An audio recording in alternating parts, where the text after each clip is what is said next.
Hey everyone, this is Brian from the Tennis IQ podcast. Josh and I hope that you're enjoying the content and discussions that we put out week after week. If you would like to support the podcast and help us to continue to produce quality episodes, visit our Patreon page at patreon.com/tennisiqpodcast/membership. Currently, we have two tiers of support, $3 per month and $7 per month. So again, our Patreon page is patreon.com/tennisiqpodcast/membership. Thank you so much. And now, on to the show.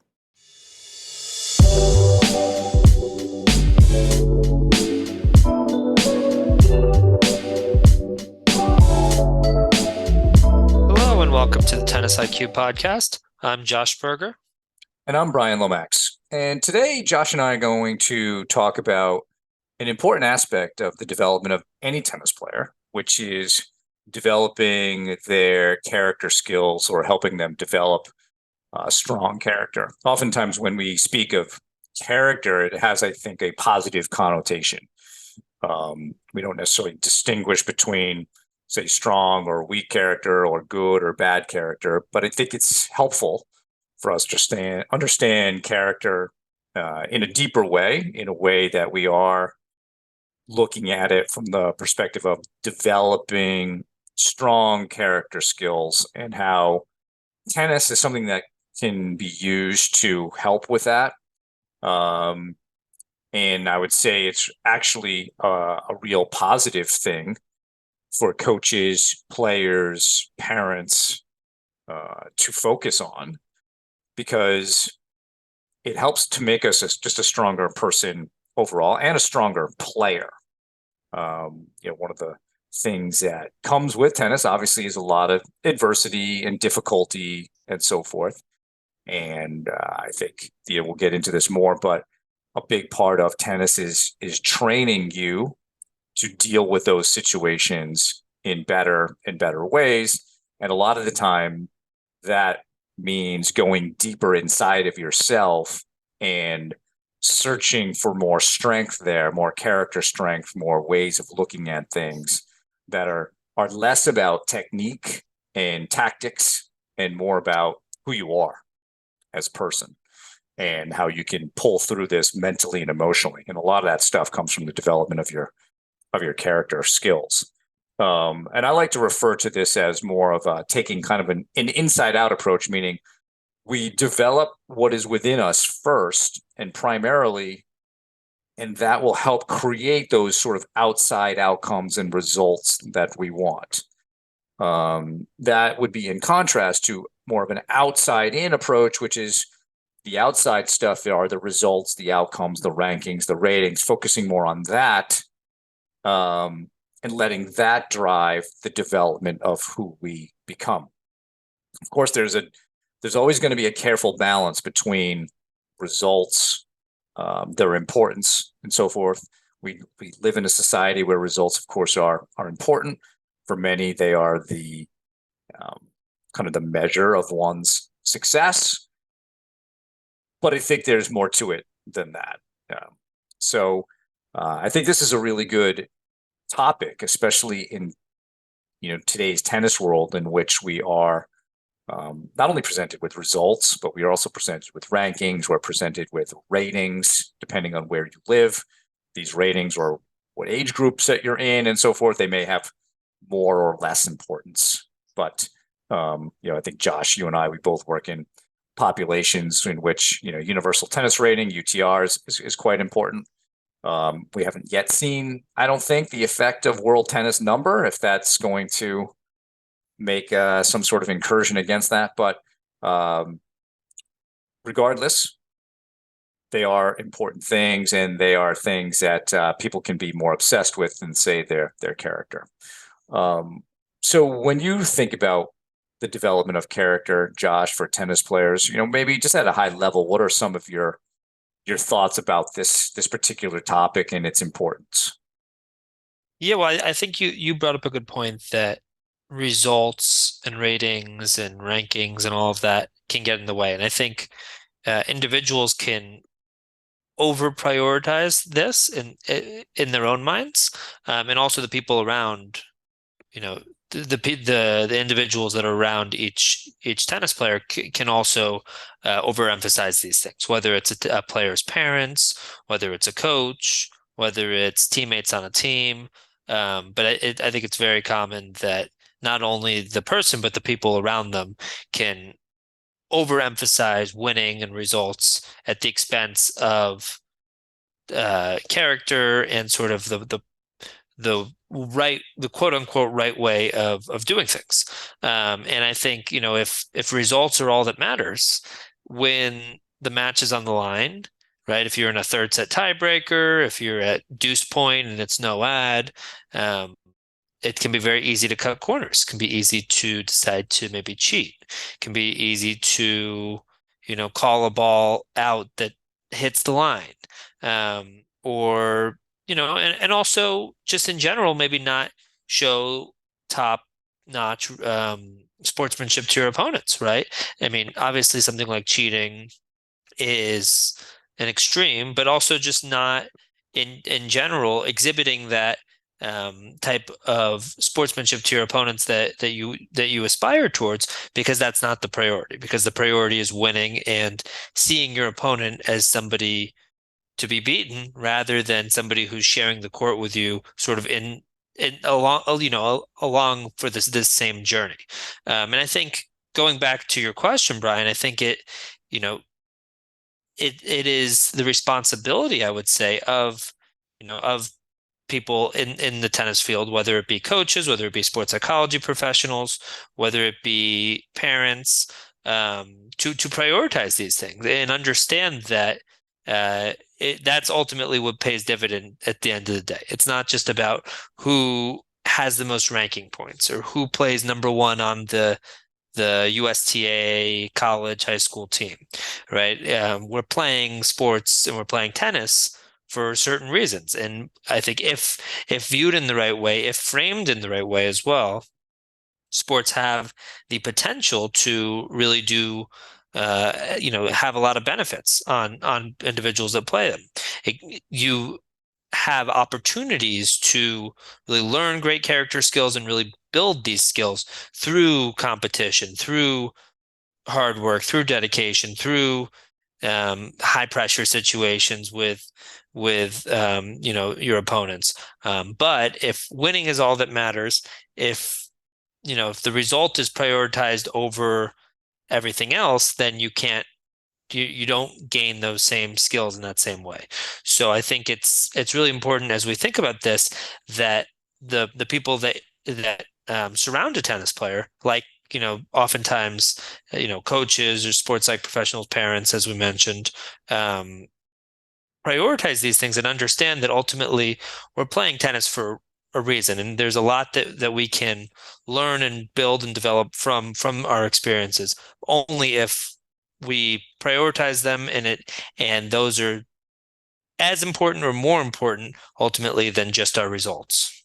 Yeah. And we've talked, I think, a few times, Josh, about players developing, say, their own personal philosophy, on things like competition and challenges, life in general, developing or maybe coming up with a list of values that are important to you. And I think psychologically, we all think that we're good people. But it comes down to how does one practice that?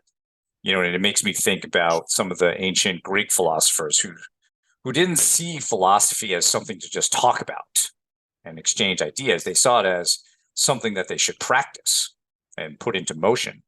And many of them talked about, the pursuit of wrestling as a means of practicing their philosophy and how to handle challenges and adversity and so forth. And I think sport like tennis does the same thing.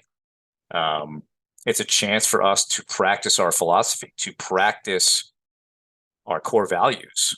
And let's face it, the sport, as you just said, you could take that call. It challenges you to really practice, what you said your philosophy was, or to really practice what you said your core values were. And I think every one of us, and probably the two of us included, we've chosen badly at times. Um, No one is perfect here. There's no truly mentally tough tennis player, but we have more mentally tough moments? Can we have more moments of strong character than the weaker ones? And how will the scales measure that in the end, right? There's always going to be, like we said, in our past, we've all made some decisions that we probably are not proud of, but that's in the past now. Can we use that as information going forward, knowing that things like being fair, respectful, having integrity, um, the other ways that we ethically treat other people, being patient, etc. Can if those are things that are important to us and we say are part of our personal philosophy, well, the sport of tennis gives us many opportunities to practice those things in difficult circumstances. And when we don't make those choices, what we're saying is that we're willing to give up our own philosophy and character for a win today. What's the trade-off? I mean, the trade-off, I think, is that you don't become a stronger person in the future, or maybe not as quickly as you could be. I think you also show other people that you're not trustworthy. In a difficult situation, you decided to take the shortcut. And maybe you cheated me or somebody else that I know out of something because you took the shortcut. But even if that person is on my team and it comes down to a pressure match, um, can I trust the person who will take the shortcut? I don't know. I don't know that I can trust that person. I certainly can't trust them as an opponent. I don't even know that I can trust them as a teammate. And so I think when we don't look at sport in that way, we end up hurting ourselves in the long run. And so I think it's just an interesting way to look at it. And I think I would like you to share, Josh. You used an analogy kind of with this whole thing earlier. I would like you to share because I think that's actually a really powerful way of looking at a situation like this. Yeah, so the way that I sort of conceptualize it is, and I think you bring up a good point, Brian, that you need to have that foundation of these character skills in order to, progress, in order to be able to handle these big moments. And I almost think of it, if again we think of a big moment like the match, let's say you're playing in a team match and the match is on the line, or it's an individual situation. And again, the match is on the line. Maybe it's a third set, maybe it's a tiebreaker, whatever the situation. But if you've gotten to that point by cutting corners, by, you know, maybe making unsportsmanlike calls or cheating or not showing opponent's respect or cutting corners in other ways. Are you actually ready for that situation? I think both of us would probably say you're not. And I think it's similar to somebody who went through school and rather than studying and learning, they were cheating on their exams and they were cutting corners in that way. And, rather than feeling like they competently knew the information, they got passing grades, but they cheated to get to that point. And now they've become a doctor or a lawyer or any other profession. Um, is that person truly ready to take on that challenge? Is that person truly competent and qualified?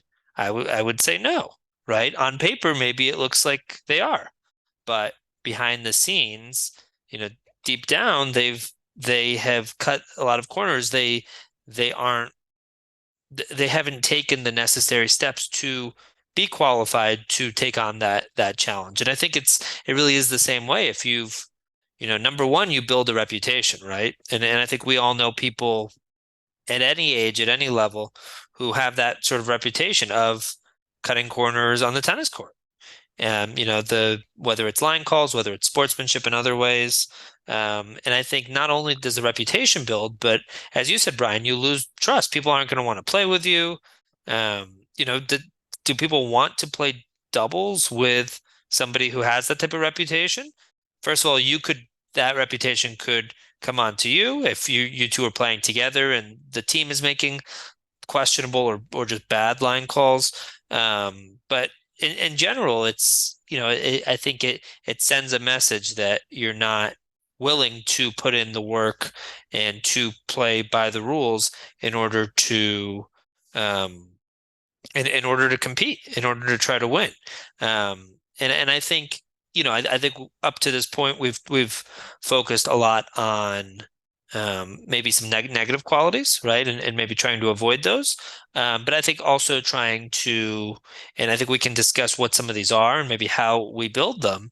But trying to really focus on what are those positive characteristics and qualities that we want to exhibit, and starting at that point, as you were talking about that inside out approach, and starting with, okay, what are those qualities? Is it fairness? Is it discipline? Is it whatever it may be?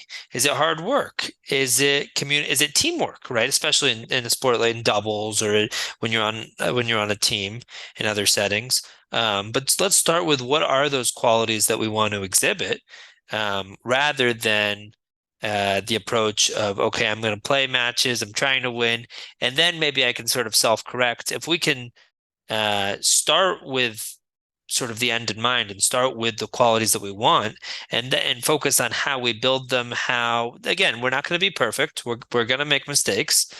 But let's have that vision of those qualities that we want and start there, and then come up with a plan, or work with somebody ideally, and really have a real plan to develop these qualities, to prioritize these qualities, so that that can be front of mind, and that is the priority, rather than this type of ranking and this type of rating. Because if you are prioritizing the right things and playing in the right way, and um the results will come. I mean, I think back to one of our first episodes, actually our first interview that we did, where we interviewed Brian Barker, and he's coached at the highest level of the sport, and he talked a lot about prioritizing being the best player you can be and being the best person you can be, and how that has, tons of benefits, more internally, but also benefits in terms of your results. And he made the comparison, if one person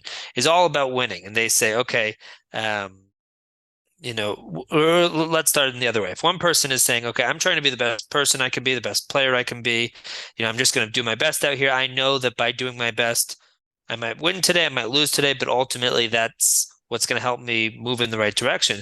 The other person says, yeah, that's all true, but I need to win, but I have to win this match. This match is so important. Which player is going to feel more pressure? Probably that second one.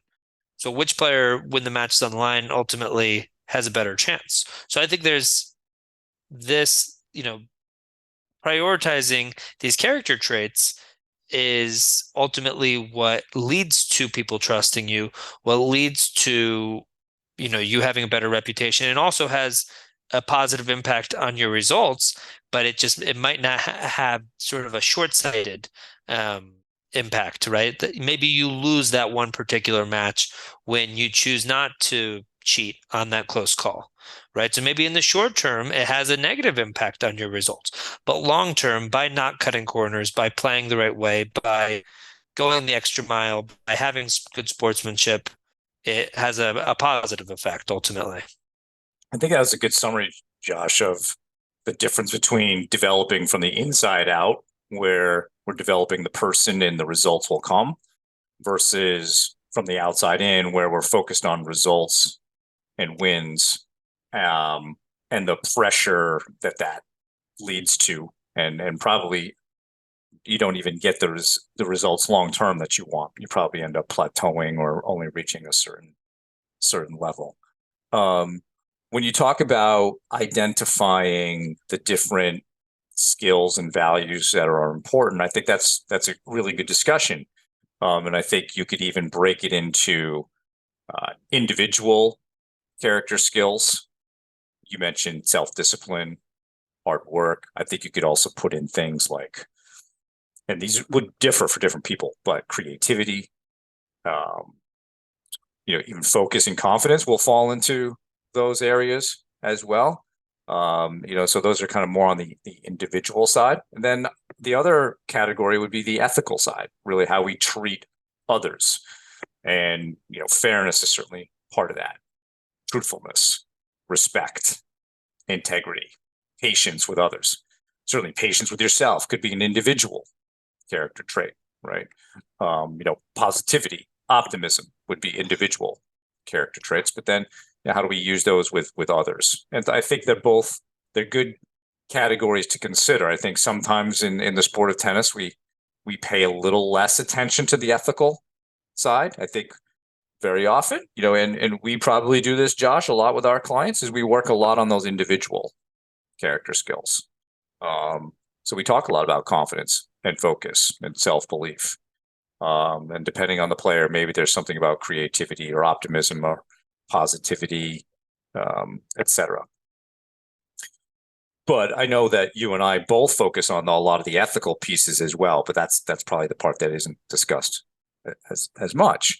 And the reason, we're talking about this today is if you take that inside out approach, the inevitability of playing a sport like tennis is that there will be difficult, adverse situations that will appear. You will lose. Of course, you will win too.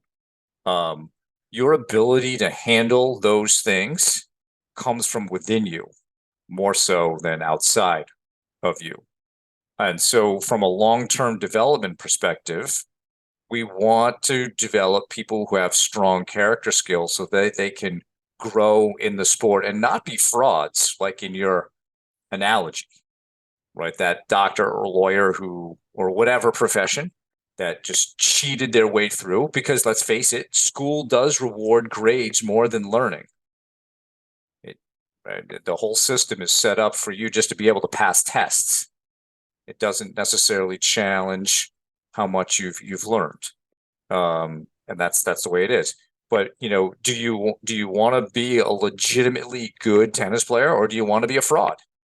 Because you will get outed at a certain point. You'll reach a level in which that your level of inside development of your character will be challenged to the point that you cannot go beyond this level unless you're of a certain level of strength of character. And that's important to know, because you won't be able to break that ceiling of potential without really developing inside. And if you develop inside, then the ceiling on your potential is higher. There are a lot of things, obviously, that govern one's ability to become the best in the world. But if we're talking about you becoming the best you can be, you don't want to set up your own self-limiting barriers. And I think not developing your characters is one way that you could do that. Because again, like we said, you'll either be a fraud or you'll be someone who can't be trusted, or both. So what role does a sport like tennis really play in this? We were having that conversation earlier about, in some ways, the absurdity of sport in general. But let's think of it this way. If put yourself as you're an alien, you're looking at the Earth from space and you're seeing people play tennis. So what do you see? You see two individuals batting a yellow pressurized piece of felt between lines and maybe arguing or having, bad behavior out there, or maybe it's good behavior or whatever. And you're probably wondering, like, what is the point of them just batting this thing back and forth? Like, why is this meaningful? And to be honest, I don't know that it has a ton of meaning, other than it's a great place for us to practice our philosophy and practice our core values so that we can be stronger and better people. Situations on the tennis court are not life and death. We are voluntarily putting ourselves in an arena in which difficult things will happen. And there's got to be a better reason for it than just winning tennis matches. And I think one of those better reasons is to help develop you into a stronger, better person, because outside of the tennis court, there may be situations that occur that the stakes are higher. And if you have trained performing under pressure, performing in the face of someone else cheating or something else happening, some other difficulty. If you've worked on your ability to focus on the moment, to believe in yourself, to have hope, to be more positive, and that the tennis court has taught you that, and now you can apply it to a real world situation, you're going to be so much stronger in that situation than someone who hasn't gone through this active character building training. Maybe that sounds like I'm really taking it to a big picture perspective. But I really feel it's that important to talk to people about. And I know that one of the selling points when I'm working with kids, especially in, say, the 11 to 15-year range, Josh, and I bet you find this too. A lot of the parents gravitate to the message of that this isn't just about tennis. That what we're talking about is beyond that. It will help them in their academics. It will help them in their professional lives. Because the vast majority of people that we work with are not going to become top professional tennis players. We want them to play the sport for life because it can, in the right context, teach you a lot about yourself, and it can teach you to be a better person. But that has to be a front and center thing for you, the individual, when you look at a sport like tennis. And for many of us, it's not. It's on the sidelines. But you will become a stronger person. And like you said, Josh, the results will come. You will become such a better tennis player by focusing on these strong ethical character skills and your strong individual skills. And you'll be able to be so much more proud of yourself and how you compete and how you conduct yourself. And then you're going to be the kind of person people want on their team because you can be trusted under pressure. You can be trusted to make good calls, to represent whatever team you're on in a positive manner or institution or whatever. Someone others can be proud to be associated with. And I think ultimately that's a great feeling as an individual. But then you make an even larger contribution to, say, the tennis community or some other community because you have consciously and actively trained your character in a difficult arena like the sport of tennis.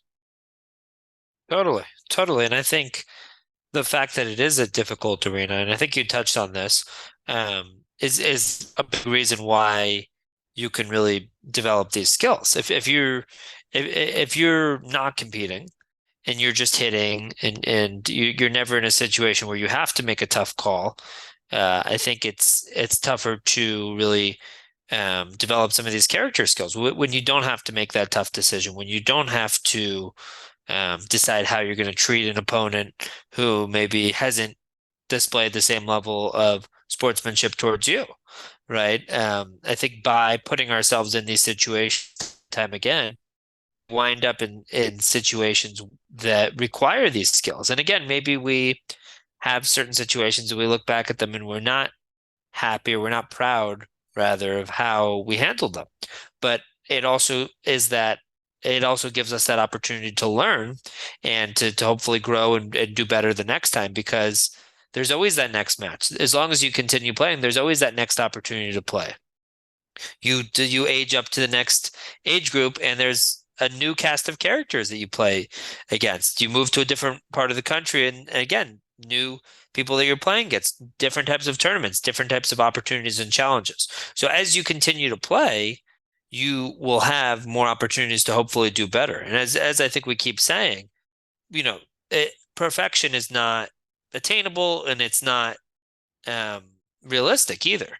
So trying to set a standard for yourself and certainly aiming towards it, and then trying to learn from each experience that you have, regardless of whether you felt that it went really well, maybe not so well, somewhere in between. And again, it's always a gray area because there's always a lot of each of those within each performance.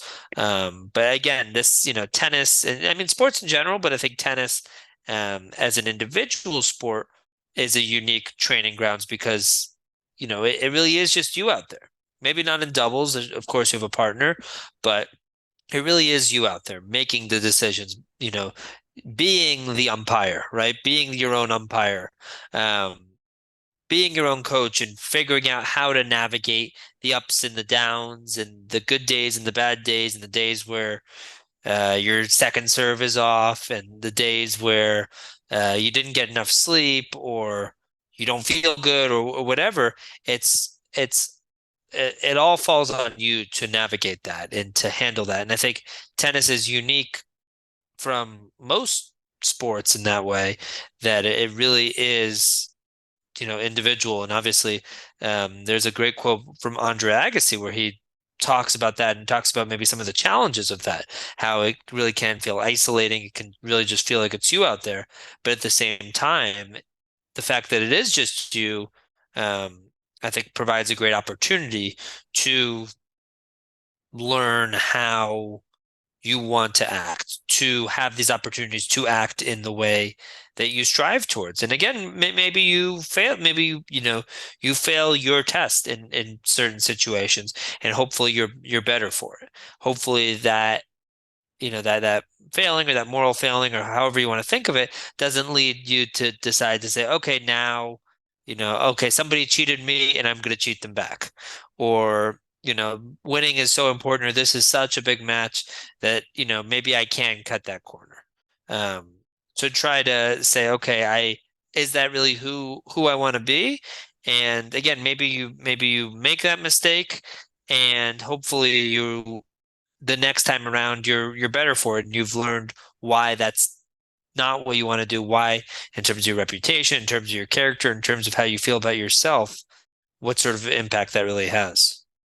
Yeah, and I think you just prompted something in my mind that, in some ways, we're talking to an audience that probably cares a lot about their character. And like we said, none of us are perfect. We probably can look back and see situations in which we perhaps chose badly, etc. But there is a segment of the tennis population that is perfectly okay with how they're behaving. That taking a call is part of the deal, is part of how I get in your head. Or, questioning your calls, even though I know you're making good calls, is part of the deal. Um, and that's a harder audience to address in some ways because we are at fundamental odds with what we believe that is acceptable. Our my value system and my philosophy is not necessarily matching up with yours at all. And I think that segment of the tennis population will always be there. We've talked about how, and we're biased, that tennis is one of the most challenging sports mentally because of what you said, Josh, the three roles that we have to play. The player, the coach, the line judge, or the umpire. Um, so we as tennis players actually have a lot more power to make decisions than athletes in other sports, right? I mean, if you're a soccer player, a hockey player, a basketball player, you can cheat in certain ways, but there's often somebody who's looking to enforce the rules that may catch you. In our sport, it's a lot easier to to cheat and break rules. Um, and so the you brought up the question of the dilemma of what to do when someone has cheated you or wronged you. That's an opportunity to decide what's important to me at this moment. Do I stick to who I am as a person, or do I look for some payback here? Um, you will hear some college tennis players, I've heard this in the past, that the best way to address cheating is to cheat people back, and then it stops. That could be true. But what does that say about you and your willingness to um, essentially abandon your character and your core values? And it's a hard call because yes, sometimes it works, sometimes it doesn't. Sometimes it just escalates things. You don't really know what may happen there. So there are a lot of situations where that dilemma is going to come up. And I think the more that if we're looking at this as developing yourself, the choice becomes clearer when presented with that. Not, totally clear, but hopefully it helps you to decide that my character is more important than a win in whatever it is I'm doing today. Most of us are not playing in the finals of, major tournaments or ATP or WTA events. Of course, in those events, you're not making the line calls anyway, right? So, the ability to be cheated by opponents is a lot less, especially now with Hawkeye and other line calling systems. There's whether they're perfect or not, the people have put their faith in it, right? So it's not like the old days. So I think that's what we are all faced with is can we choose to be people of strong character in light of very difficult situations and value that more than just getting a win today? Um, because that I think has more longer term trade-offs. So yeah, this is not easy. It's not an easy topic per se.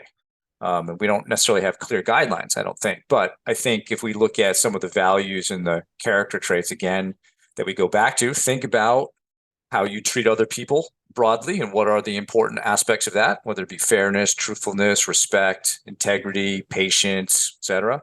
And then what are the important individual character traits for you to develop through tennis? This is what it's about. You're developing you from the inside out.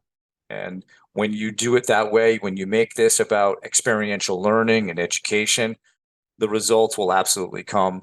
And your potential, your ability to achieve becoming the best player you can become is much higher than those who choose results and ratings and rankings first.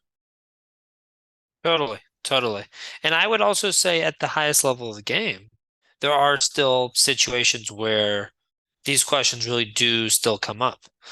For instance, somebody hits a drop shot, their opponent is chasing after it, and there's that question of did they get to it before that second bounce or not? And generally the player knows. Did they get to it or not? But the that I don't think Hawkeye covers that. So No, it's a that would judgment fall call, under I think, right by the of umpire. the chair umpire, right? Yeah. Right. So does the chair umpire might not have the best angle or might not see it exactly. So that's one situation. Another situation could be a player's at the net, the ball hits their racket. Does it hit off their body or not? If the ball hits your body, it's the point is over. But again, does the chair umpire have the best angle there? Um, always an interesting ethical question, and we've seen that. We've seen that at the pro level. Whether or not somebody owns up to it or not. And we've also seen exemplary um, examples of players of situations where players have given their opponent a point, right? In certain situations, or maybe a first serve. It's easy to find these examples. If you even just looking on YouTube, you can look up ATP sportsmanship examples, and there's plenty of ATP WTA sportsmanship examples. There are plenty of examples out there.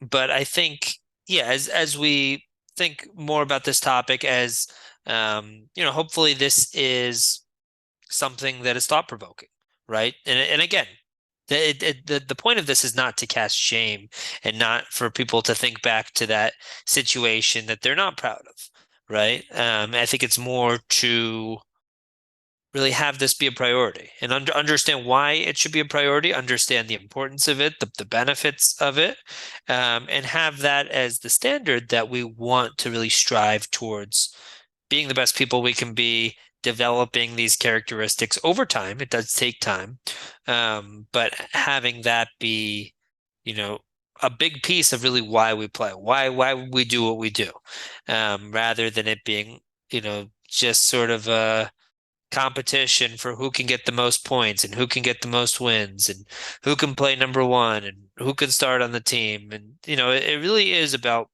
something more than that, or it should be, at least I would say. And I think oftentimes that gets forgotten about because results do matter, right? We're not going to sit here and say that results don't matter, right? There are consequences and benefits of having certain types of results, which I think leads to people cutting corners, people making certain unethical, unsportsmanlike decisions. But understanding that results are one piece of it and that they can't be at the expense of everything else, and they can't overshadow everything else, but results need to fit into this broader picture of really the type of people that we aim to be. And as you said, Josh, this isn't about, people feeling shame about perhaps how they've acted in the past, but who we were in the past is a part of who we are now. And our goal, as we said in our episode about, the best, most important version of you is who you're becoming. So this is all just information for you to use and synthesize and help you to become a better tennis player, a better person of character. And, our belief is that you become a better person of character, you will become a better tennis player. You'll be stronger mentally on the court. You'll be able to handle things better, and the results will absolutely come. You'll be the type of person who can handle pressure, can close out matches, can deal with first round matches more easily, can handle the finals of matches, can go to the next level. With as the difficulty level increases, you'll be the type of person who can handle those things better because you'll be looking at it as a life education pursuit rather than just the pursuit of results. The results will come secondarily, right? So great discussion, Josh. I love talking about this type of topic. And thank you all for listening. That's our show for today. For more on today's episode, please check out the show notes. If you have any feedback or questions for us, please email us at tennisiqpodcast@gmail.com. You can also use the Twitter hashtag tennisiq. Additionally, please subscribe to the show on your podcast platform of choice, including YouTube, so you can be notified of new episodes. You can also check us out on Instagram. If you would like to support the podcast, please visit our Patreon page at patreon.com/tennisiq/membership. Thanks again, and we'll talk to you soon in our next episode.